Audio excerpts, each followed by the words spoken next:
Donc là, on est sur les dégâts occasionnés par la crue du 22 février 2018. Donc on peut le constater, les dégâts sont considérables.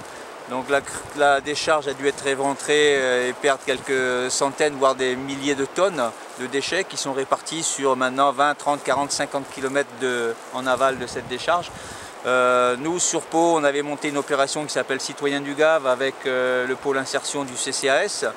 Et on avait réussi à mettre les berges vraiment propres. La communauté d'agglo de Pau était volontaire et est toujours volontaire pour avoir une berge qui soit de qualité, pour que les habitants se réattribuent les berges de Pau.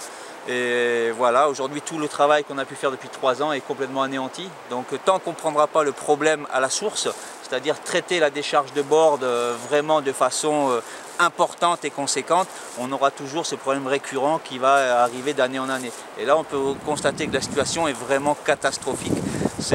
J'avais jamais vu le Gave dans cette ampleur-là, c'est un désastre. On peut dire que c'est un désastre écologique, c'est un désastre pour nous, kayakistes, pour les pêcheurs, pour la faune, pour la flore, pour tous les habitants qui sont en aval, pas seulement que localement, mais vraiment les habitants jusqu'à la côte, hein, même les surfeurs ils vont retrouver du plastique comme ça en quantité industrielle. Voilà, il faut absolument traiter le problème en amont. On voit qu'on a beaucoup de communes qui ont envie de valoriser leurs berges en aval, mais si le problème n'est pas résolu rapidement ici, c'est un coup d'épée dans l'eau. Voilà. Donc on espère que ça va évoluer vite. Malheureusement que les conséquences de cette crue-là vont peut-être faire avancer les choses. On l'espère tous, quoi. On l'espère tous. Donc voilà, on l'espère tous pour le Gave, pour la qualité environnementale, patrimoniale, etc. etc. Voilà, donc on croise les doigts et malheureusement il faut qu'à un moment donné il y ait un grand coup un grand cataclysme comme ça pour faire avancer les choses. Donc il y a beaucoup de monde qui sont effectivement qui sont atterrés par cette situation. Voilà. Depuis combien de temps on sait que cette décharge de bord est un vrai problème ici?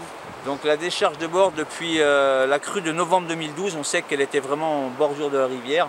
Et la crue de juin 2013 l'a vraiment fait ressortir. Donc depuis juin 2013, on sait que c'est une vraie bombe à retardement et qu'il faut absolument traiter. Aujourd'hui, on est en mars 2018, ça fait quand même presque 6 ans. 6 ans qu'on sait qu'il y a quelque chose de vraiment pas bon qui peut nous détruire le Gave de Pau sur plusieurs dizaines de kilomètres, voire jusqu'à la mer.